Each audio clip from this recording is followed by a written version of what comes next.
এই এই যে আমার পিছনে যে গেটটি দেখছেন, এটি হচ্ছে ফেনী ছাগলনাইয়া উপজেলার সীমান্ত হাট। সীমান্ত হাটের কার্যক্রম বিগত সরকারের আমলে চালু ছিল। বর্তমানে এই বর্ডার হাটের কার্যক্রম বন্ধ। এখানে এখন আর আগের মতো বাজার বসে না। আপনার বাসা কি এখান দিয়ে? এই কোথায়? এখানে এই বাজারে?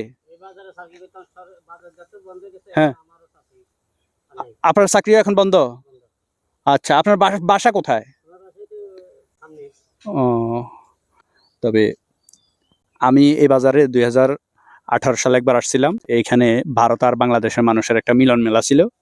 তবে ভারতের লোকজন কিছু কিনতে আমি দেখিনি, তারা শুধু এসে বিক্রি করে যেত। আর বাঙালিরা শুধু কিনে এখান থেকে বস্তা বান্দি বান্দি নিত, যে ভারতের প্রোডাক্ট। ভারতের লোকজন বাংলাদেশের পণ্য ওরা কখনো নিবে না, ওদের ভিতরে দেশপ্রেম আছে, সেজন্যই ওরা বাংলাদেশ থেকে জিনিসগুলো নিত না। কিন্তু বাঙালিরা এগুলো বুঝতো না, বাঙালিরা শুধু বস্তা বস্তা কিনে নিত। তো বাংলাদেশ ভারত বর্ডার হাট ফেনী ছাগলনাইয়া থেকে সবাইকে শুভেচ্ছা জানাচ্ছি। ভালো থাকবেন, আল্লাহ হাফেজ।